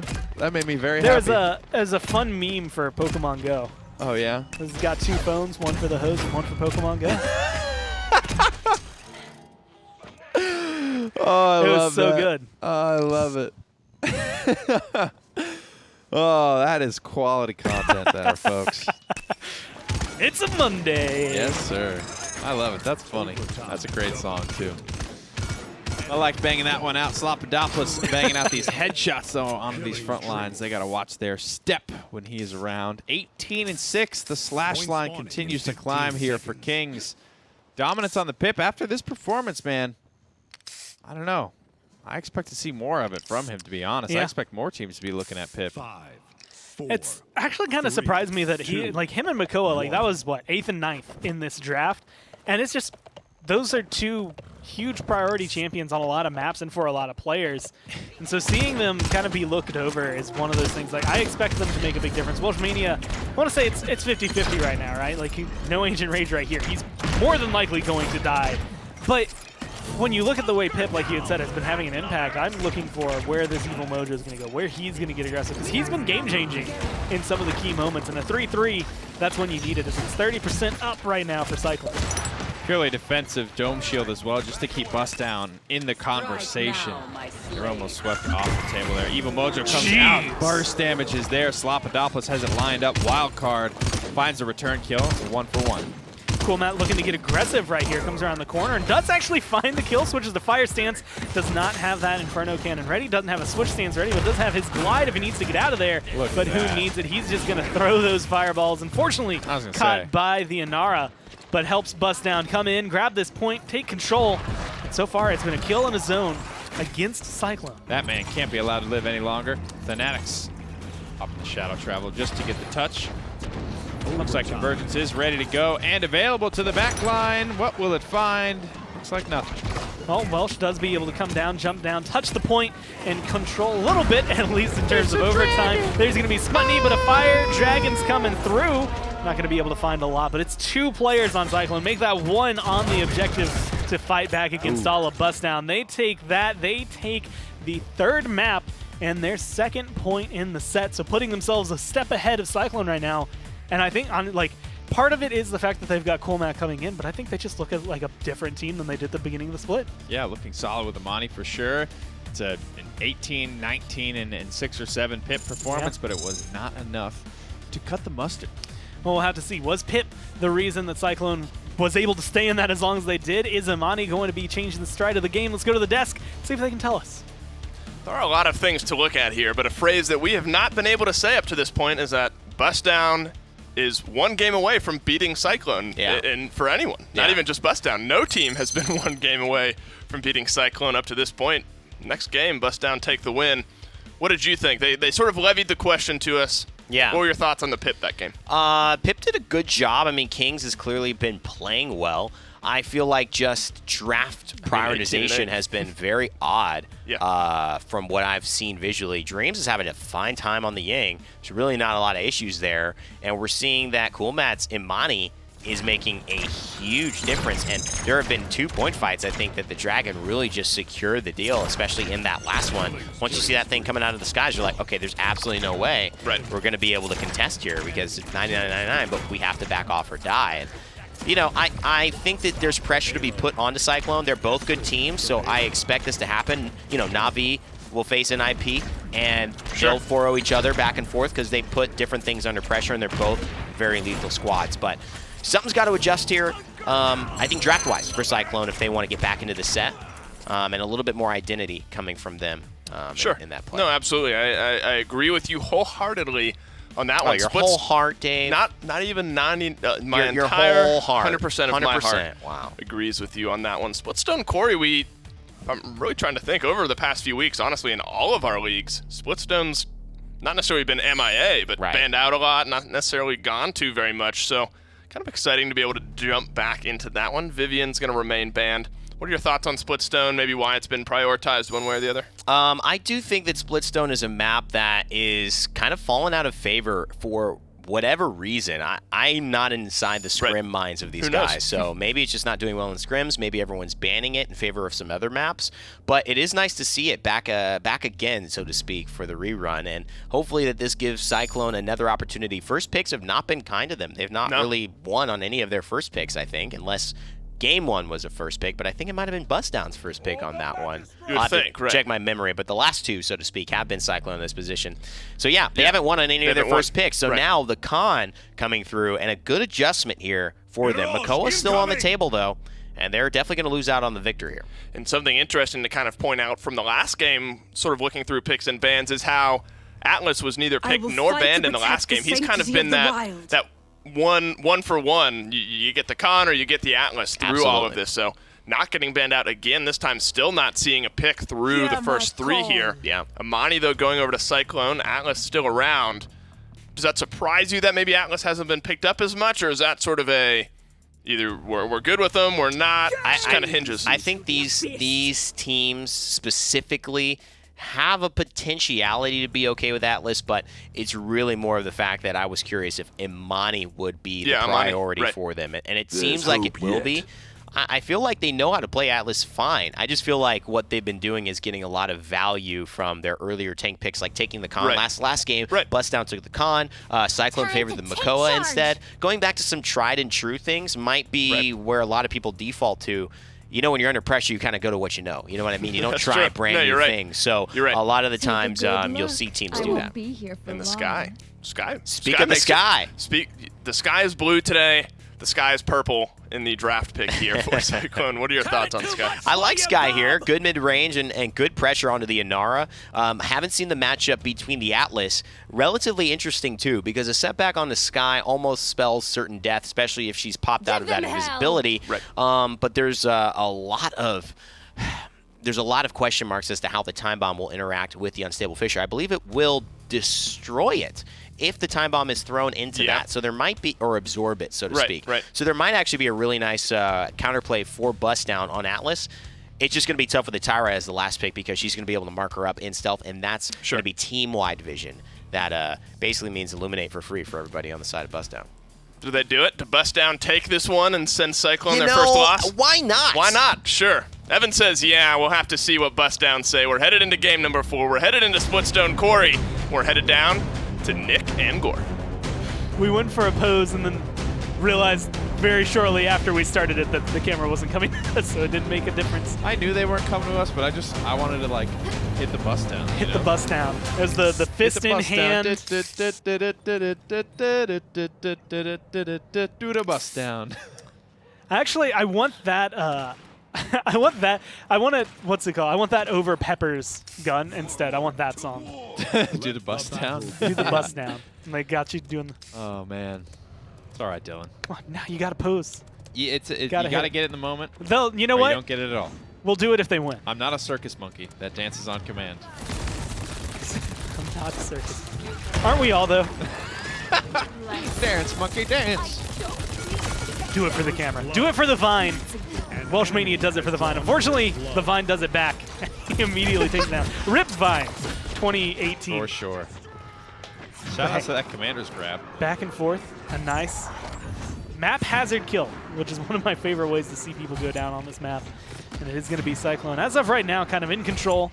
Fanatics once again on this Saris. And Sky, actually, now that I'm actually like solidifying where we are in my brain and looking at the draft, Sky is not the first pick I think of when I think Splitstone Quarry. No, certainly not. But Welsh Mania, it's console, it's a flanker. They can do what they want. Big damage there. That's going to look to clean that one up. Hopefully stay alive. Double backline here. Low mobility all around. Big health pools. Welsh Mania just feels good about his opportunities to get in and track these slow-moving characters. Though they are tanky, very few can stand up to the single target DPS of the street style Sky. If I'm remembering correctly, this will be technically with a small nerf to debilitate. So it actually should be, in this case, 25% instead of 30%. It's just a small top-end era. It gives the tanks, well, this way maybe half a second longer to respond, reply, maybe get some heals coming through. But it is going to be still good for this guy, especially against someone like Atlas, who, hey, you rewind and all of a sudden you're right back into it. Those poison darts come up incredibly fast. Where are you going to lock yourself? You can't stop that one. Can't stop the rock. Welsh Mania here is rocking and rolling. Sky can really run away with a team fight. Oh my goodness gracious. Welsh Mania 1 clips 3 targets. Yes, sir, that'll play. I mean, if you're going to send us to a Game 5, Cyclone, this is how you do it. You take it and you put Welsh Mania in front of Bustdown. You knock them down. And, I mean, that wall, yeah, it can block long range. But what are you going to do when the Sky is in your face causing you trouble? She's got the sunglasses on her weapon. She knows what she's doing. Oh, man. Oh, my God, yeah. you're right. She's got the Sheriff Star dog, Corgi. Even, I would say. There's a new sheriff in town, brother, and almost outgunning Atlas there. But a little bit of help from the Yin clone, a little bit of damage from the Chrono Cannon. He's able to come out on top of that 1v1, and a moment's respite without Sky running rampant, ripping everyone to pieces. This game slows down immensely when Welsh Mania isn't burning 3 people at one time. It's going to be a nice rewind to come through from Immerfish, or a setback to pull him back into the fight, and well, into a bad spot. He's going to end up finding the kill right there. And 45 seconds left on the clock. Makes it a lot more antsy, I want to say, from Cyclone to jump back in here, but also just difficult. They have to come through probably one of the toughest areas to get back to the payload in. And then you have to spend these last 30 seconds hoping to burn down Bustdown. What a good weapon. Oh, she's going for a time bomb there off the backboard. I like what I'm seeing. Oh, what a convergence! Pulls in it, and everyone is dead. Welsh Mania with a beautiful combination. I love it. Off the backboard, convergence is there to follow it up. The boys of Cyclone know what they're doing. I mean, if you're going to treat us like this, like, I don't even want Game 5. I don't want to watch anything after this. Cyclone wins for me. That does it just because of that. I don't even care if this push goes through or not. This game's over in my mind. That was a combo for the ages. And that's where it happens to stand. Luckily for them, it continues to roll forward with them. There's going to be a little bit of a rewind for Atlas himself to come back in and try to stay alive, but it's not going to be enough to contest. It's 2-0. And my mind is just going to be on that convergence time bomb for the next 30 minutes, so I'm pretty much out of commission. Holy moly. And I mean, I don't even know what was better there for me. The bank shot with the toxic time bomb or that angle from the with bottom. It's just like, yeah, that's a very tough angle to play on that convergence, but Fanatics makes it happen. And it was deadly, to be certain. Welshman, let's take a quick peek at his loadout, see what he's kind of rocking and rolling with. Sky at this point is a fairly rare pick, even on console nowadays. Activating your poison bolts increases your reload speed, little movement speed after eliminations, cooldown on your poison bolts, and only decrepify too. So that's why you're able to see him one clip so many people. If he can hit his poison bolts, he's able to just free fire without ammo for 1.2 seconds. In between Decrepify and Nimble Fingers, you actually end up with this kind of weird synergy where technically 1 second of Nimble Fingers, you're not going to need that reload speed, right? But cool, I'm not going to consume ammo for a little bit. After, let's say 2 seconds after that, I'm done. I still have 20% reload speed coming through. So, I mean, Welshmania is just almost constantly in a position to continue mowing people down. Unfortunately, right there, he has it's a 2v1, and he doesn't get the poison darts the way he needs to. Now with some exiles coming out, you will potentially see this shift over. Gonna end up canceling one shot and missing one shot there. So not exactly the play you want out of Emmerfish. Several divides, gonna buy him some more time here, but on the objective, it's a comeback mechanic fight for Bustdown. They have to get themselves back into this one. They have the potential to close out the set here, but after a star-studded round number 1 here, I don't know if that's looking too likely. Kings is just looking to chase this victor as far as possible out of the battlefield. Forces the illusory rift, or excuse me, the dimensional link from Dreams, but they both still die. So I'm going to go ahead and call it as Welshmania MVP for the game, but I think Fanatics is right behind him in terms of the setup. Like, so many convergences have been good just in terms of being able to set up success for Cyclone and being able to pull 1, 2, 3 members over to the side, maybe sometimes 4 or more if you find the right convergence. Just set up someone on the team for kills. I think Welshmania's got the flashier play right now, and he's definitely got the slash line to support it, but definitely the support making a big splash. About 1-0-13, it's making an impact. Absolutely. A lot of snowballing happening, though, with this guy. Can we take one more look at this loadout? I wanted to see, was Victory Rush on a limb or kill?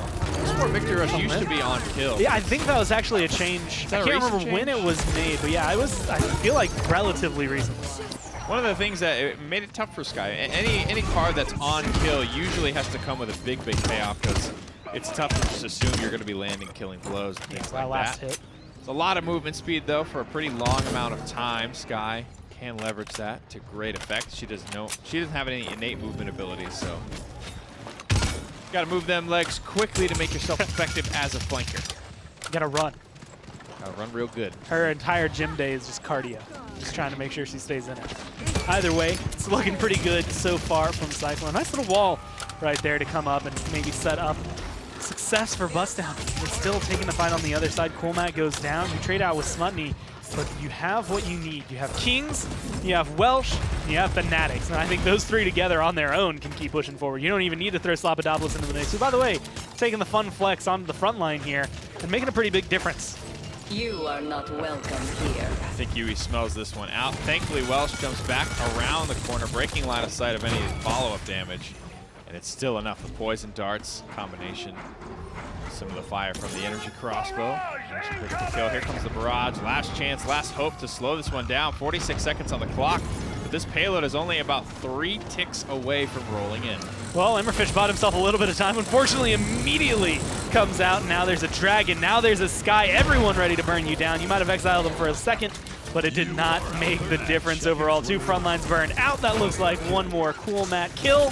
And that is just a full wipe for Bustdown. Almost, as he teleports around. They respawn, they jump down, they're holding on, but just barely.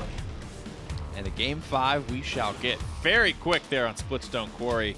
Sky just kind of run through the 6. When you think of Splitstone Quarry, do you, like I said very early on, I don't think Sky, but do you even think Snowball? Like, I do not think 4-0 on that map.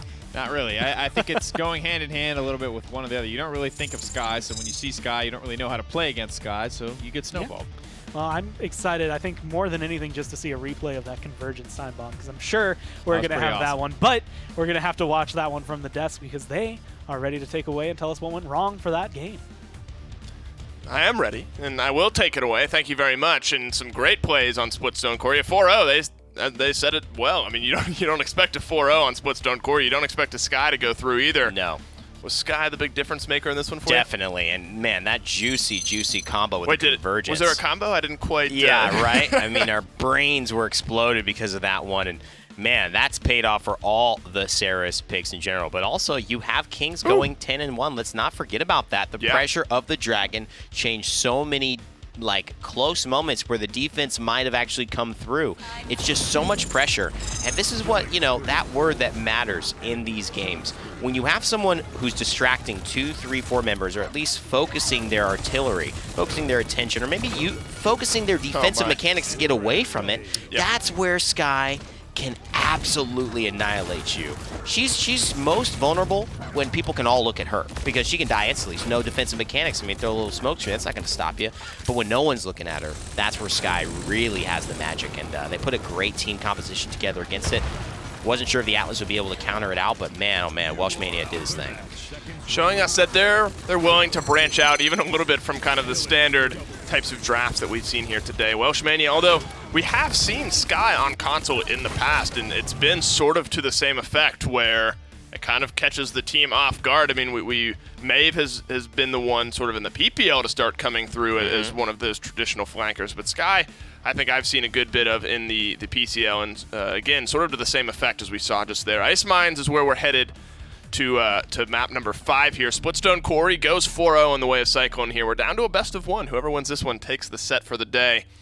Does Ice Mines kind of give you the same vibe that a Splitstone Quarry does? Of course, they're laid out differently. Maybe the champions that do well on that map, of course, are very different, but sort of as far as defense, offense, does it kind of give you that same feeling? Yeah, absolutely. And I also think that the truth of the matter is when you see Imani show up, she's going to have a big impact as well. Yeah. Not only does the Dragon still have an impact on that close point fight, because, I mean, where are you going to go, right? I mean, you peek your head, she's there with the fire on you, but the Frost Bomb, I mean, where else can you stand? I mean, there's so few angles that you can attack on Ice Mines. Right. Frost Bomb is set up to at least force some great cooldowns or get multiple people in a huge route and basically be devastating. I would be surprised, now that the Genos is open, though, to see Bustdown really shift in their priorities here, because you've got so many great things to pair it with. Cyclone have to be worried about drafting too squishy, put it that way. I mean, they ban Sky and Khan, sort of reactionary in that sense, and that, of course, opens up the Genos and the Vivian that have been banned pretty much throughout the entire set. One of them, Genos, going over to Bustdown. The other of them, Vivian, going over to Cyclone in this case. Ash, another high priority frontliners coming out here. Good. But they get the Vivian and the Imani. Victor going to Bustdown as well. I think you're happy with the way Bustdown have started their draft here. Oh, absolutely. I think Bustdown, with the Genos, and the Ash is a great front line to pair it with, have done themselves a great service in getting the Victor there as well. There's pressure all around, but Cyclone have plenty of it themselves. Vivian, we've seen how she can dominate a game. Last week, we see Imani and Inara continue to have an impact, and now the Makoa. I mean, this is something that Cyclone probably had to take away from Bustdown because Makoa Ashe with Luminary, those are both just such deadly things. They win every 1v1 that happens in Paladins. Right. But the Barrack is really what fits more in their lineup. He's the Dome Shield. He's the defensive utility against the Dragon. He's really the resets that might keep this fight alive. The Bomb King as well, rounding out what you sort of mentioned, the way this map goes team fight wise. You get some of those clustered up team fights, people really close, and somebody like Bomb King really thrives in an environment like that. Not just the King Bomb that's able to maybe catch a few targets, but just the auto attack, sort of the ranged AoE explosions. That'll really benefit from a lot of the way this map is played. Saris, though, is going to round things out here. What are some thoughts on either side? I like both lineups, and it depends on the play here. Bomb King can set a lot up. I mean, Bustdown have the AoE pressure a little bit better, but Cyclone have some very potent AoE in the Imani and the Frost Bomb, and of course the Convergence to set up so much. And you cannot forget about that Ancient Rage from Makoa. He might bait a few people out into thinking he's dead when he's really not. Could be game-changing. We're down to a best-of-1, as I said, 2-2 for both sides. It's time to see how it plays out, so it's time to go to your casters. Genos, Victor, Bomb King versus Vivian, Imani, Makoa. I think this is really going to come down to, well, pure mechanics at this point. I think both drafts have their strengths, have their weaknesses. Yeah. And so these two teams are just going to punch each other until one person can stand up and the other can't.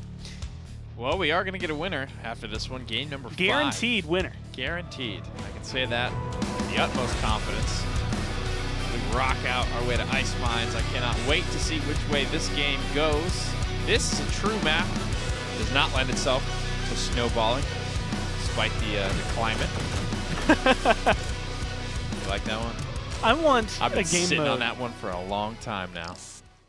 And this wouldn't work in Paladins at all, where no one got their weapon. You go to like Frozen Garden, Ice Mines, and like the only way to fight is to pick up snowballs and throw them. Snowball fight.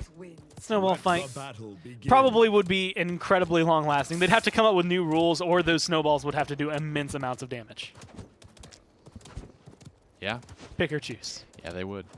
Would Imani be able to cheat and be like, snowballs, ha ha ha ha ha, by the way? She's the only one that gets them. Or even more, she cheats because she just melts everyone else's snow. Either way, it's going to be first blood here. Looking like second blood here as well. Fanatics traded out for Yui. You lose your support on the one side, though, and for Cyclone, that might hurt more than help. I don't know how this Imani got all the way back in this flank, but Ashe just disappeared. Swiss cheesed, if you like. No matter how you slice it here, it's a good opening couple of kills for Cyclone, but they are not on the objective for the time being. Hammerfish is going to go ahead, hit the quick pause. Some funny business happening. Oh, maybe not. Unpause here. They're getting right back into it. 42% for Bustdown. Cyclone just looking for a way back in. Dreams. Nice job capturing the point and getting off exactly when she needs to. Honestly, if you had to tell me that, that's my controller disconnected. Ooh. Okay, controller's reconnected. Let's get back into it kind of deal. Either way, you come through. Cool Matt kill right there. Put some more pressure down onto the point. 60 to 51. It's just been back and forth between these two. And again, this is how I expect this, at least the initial part of this map to go. If one team comes in, captures this point, let's say Bustdown, since they're in control right now, and they get a push, they find themselves 2-0. Then we start finding maybe Cyclone coming back. We look at the typical 3-3. But if it goes 1-1, then let's say 2-2. I think we have a team that wins off that. But either way, Bustdown in a pretty kind of calming last half of the mid-fight. Yeah. Take the point. And completely off topic here for a second, but we had somebody in our Brawl Stars event. Their phone died in the middle of the game. And I'm like, how do you just how does your phone dying sneak up on you in a mobile game tournament, right? Are you not just sitting there plugged in the whole time you're playing? Are you on the go? Are you in the grocery store playing the tournament? Dude, I'm getting my errands done. How do you just run out of battery? It's Really, very funny. really needed to go get some sauce for this dinner. So, my teammates have to take the L. Well, That's got to be. I mean, that's up there. to put it. The only scenario I've seen similar to that for our console league was week 1. I think Skeppy was having to rebuild his PS4 database or library or something. In terms of Paladins, where it's he couldn't play for 2 games because he had to redo something. Skeppy a software engineer in his spare time or something? Who knows? Skeppy's It was a something genius. that I distinctly remember being a slim PS4 issue that he ran into. Tough stuff. The world of the console rages on here. Not a lot of progress made on the offense after a minute and 30 in. Kills being traded out kind of either way, but pretty much a wash in terms of pressure here. Cyclone now starting to lose their grip on the defense. The payload will begin to move forward with just under a minute remaining. Some ultimates to be spent if Bustdown are feeling so froggish.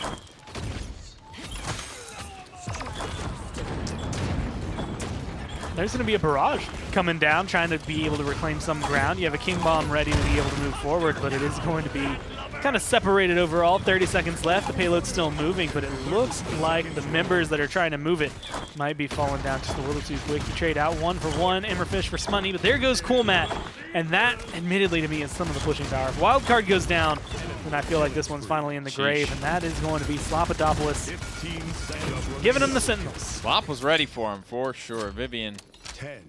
one of the power picks here on console. 61% charge on the next set of Sentinels. 5, The first set's not even been dealt with just yet. 2, 1.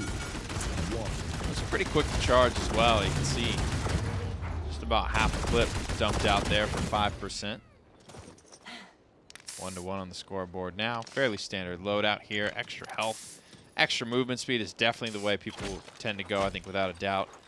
There's a lot of cool little things. Unchecked ambition for maybe some extra ammo, maybe a little bit extra shield health. Scapegoat is always a card I thought was pretty cool for Vivian. Every time you throw out your deployable self-barricade, even if somebody shoots your toes, which is kind of the counterplay to Vivian Shield, you can still catch her kneecaps and below pretty much. The game will redirect some of the damage that makes it through to your health pool back to the health shield, or the shield's health, I should say. 1. Just being able to stay alive a little longer. And the fact that we have someone end around with both Sentinels up and 73% on their next set of Sentinels means that expect Slopodopoulos to do a lot of fight, or a lot of damage in this fight as it comes through. Partly put up a lot of fight as it comes in. There's going to be some damage, I believe, to discharge him, but it's going to be shot after shot. Looking to melt through one shield, and now the health bars. Stay focused on Bomb King here, though. There's still a kill to be grabbed. Ancient Rage does the majority of the heavy lifting here. This ultimate about to expire, and the second it does, Welshmania is waiting there with the cannon. Slopodopoulos from distance. Cyclone 51-0 on the objective. A good little zone here, and this one should be all locked up. Again, this is going to be probably where the fight matters most, is going back and forth on this objective, learning how each other are going to come through. There's Sentinels Part 2 coming through for the Vivian, and now a King Bomb rolling into the point. Unfortunately, going to be way too late, taking a lot of damage. Doesn't even get to pop it off, and does. Helps get rid of some health on the Vivian, but doesn't find a kill, doesn't get rid of any of the Sentinels. So ultimately, Nice I want to say, doesn't do too much. Ash is struggling. Had to hop over the ice cubes there. Can't make it in time. A very good start to this offense for CycloneGG. What is that little thing called that Bomb King ran into? Is that like a little bumper for minecarts? I don't know what the official name is, but that thing, you see that thing all the time in video games. You know what I mean? It's one of those staple environmental objects. The little minecart bumper at the end of the tracks. It's the... As long as you hit this, theoretically, I think you don't. It doesn't look very really forgiving, I think, is my point. Running into that with just a minecart made out of solid wood and running into a solid wood barricade, it's a wood-on-wood collision. I don't think there's anything very pleasant about that. Oh, no. Nothing's going to feel good here. Now it's Cyclone. A minute and a half as they come to the last choke point. This on weapon. The push. Just listen to the squeaky toy for a little bit.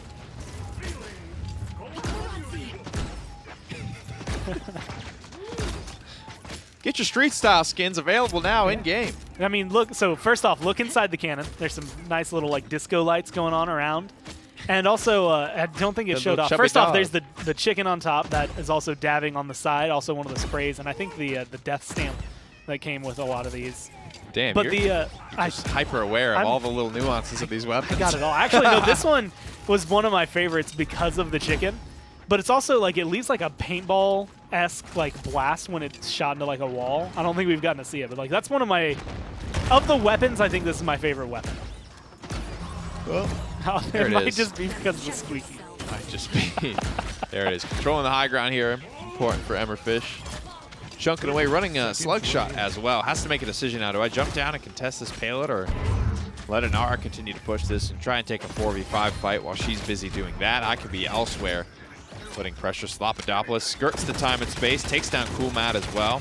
Gets spun up on the bonus damage, but wild card from distance the Luminary Bomb King able to put the final nail in the coffin for Vivian. And that's going to hurt Cyclone a lot. A nice pluck right there. Might be able to find the kill on the wild card and even the field, but there is going to be respawn advantage here for Bustdown. They can just jump out. There's going to be a dome shield as well, trying to stall this under this point as much as possible. With the wall up for Inara means she can stall it out. That's giving time for Vivian to respawn. But Makoa, Ancient Rage available, one hit away from death and does choose to go down here. So Cyclone not fully committing to the push.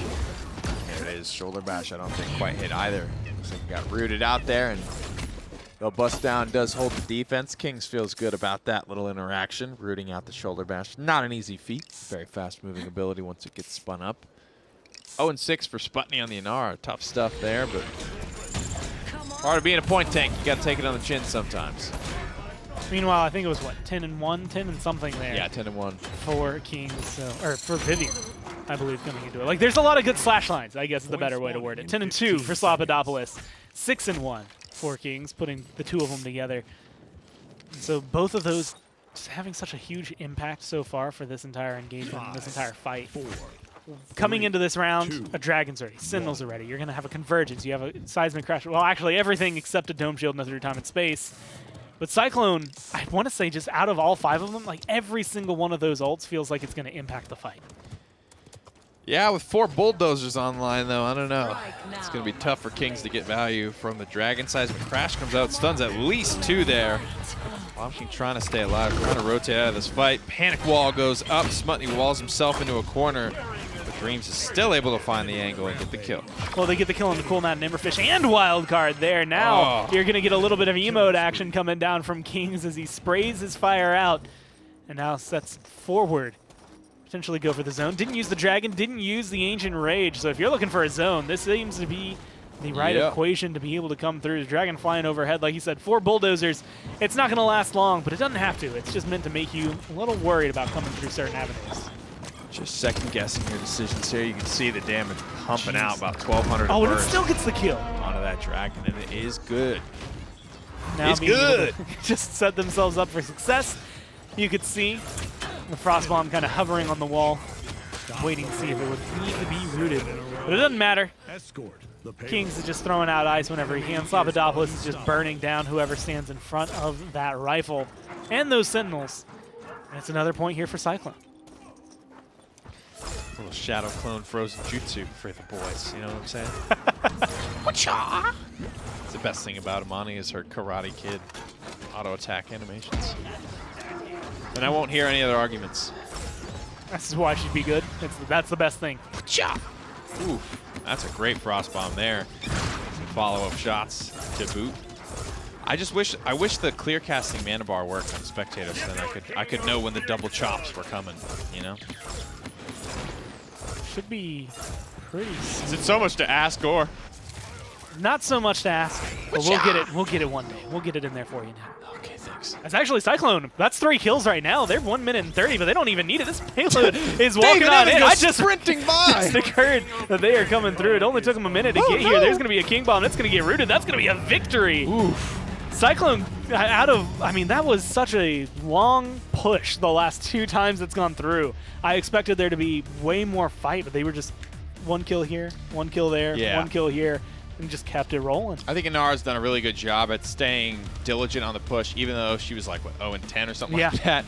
It's tough to be a point frontliner at times, but if you stay diligent at your duty, doesn't matter what your slash line looks like, you got a W in the column at the end of the day. Your job's not to have a high KDA, it's to keep the objectives coming your way, and that's what Cyclone do. They take the set, and unfortunately for Bustdown, they don't award, I guess, Cyclone their first loss. But let's go down to the desk and let them tell us how it happened. Well, they remain undefeated, but it was a very close 3-2 set. Bustdown just moments away there from taking the win. But the big takeaway, the of course thing that happens is Cyclone remain undefeated. Bustdown look really good, though. They continued sort of what we were talking about, where over the past few weeks they've looked better and better and better, and that sort of culminated today. And it does suck a little bit if you're Bustdown, because you bring in Cool Mat and you have like a couple of adjustments that hopefully give you the win, the edge you've been looking for, but now it puts it basically out of possibility to get first, assuming, you know, barring anything that would be out of this world. You got to give it up to Cyclone, though. You know, they kind of stick to their guns. Kings really has a high-level performance. Papadopoulos, obviously, such a good player for this team. And Kings, though, with the Imani, proved to be so impactful. And again, we are seeing Imani. Yeah. Imani. She's driving wins. She's driving pressure. She's driving just unwinnable situations for the other team with that dragon. I mean, there's just no way to combat it sometimes. And so I love the awareness. That's a great just like preemptive frost bomb to shut down Emfrish. He really was phenomenal today. And I think looking even further at it, this is a huge win for Cyclone. Not only does it really solidify their spot at the top, but it shows that despite Bustdown having all of the momentum seemingly coming into this game, because I mean, you hate to bring it up, but Cyclone really, I mean, week after week, it's 3-0, 3-0, 3-0. Yeah. So it's easy to get kind of stuck in that, but then seeing Bustdown, a team that's starting to play a lot better, knowing that you have to play them today, and that's sort of going to be a big test, a big question raiser, and then coming out, despite only winning 3-2, your main competition, you still pull out a win against. It's really important standings-wise. So Cyclone will be happy with that one. And I think this is really what Cyclone needed the most heading into the mid-season, because you need to be able to kind of have yourself tested before you go there. Finding a lack of competition all the way into your biggest event of the year is probably going to lull you to sleep a little bit. Yeah. And I think that's going to be very difficult to really perform at your best. So finally they got challenged. I think it's probably a great wake-up call, and they know some things they need to work on and bring to the table. And I think they looked pretty good doing it. But set number 2 comes to a close here. It's a game 5. Cyclone Bustdown going the distance. Figured we would see a little bit of that here today. We're going to take a quick break, but when we come back, we have the other 2 teams in this region. We have Radiant. We have Viral. Stick around. Brought to you by Skillshot, Hi-Res Studios, Evil Mojo, INAP, Steel Series, Respawn.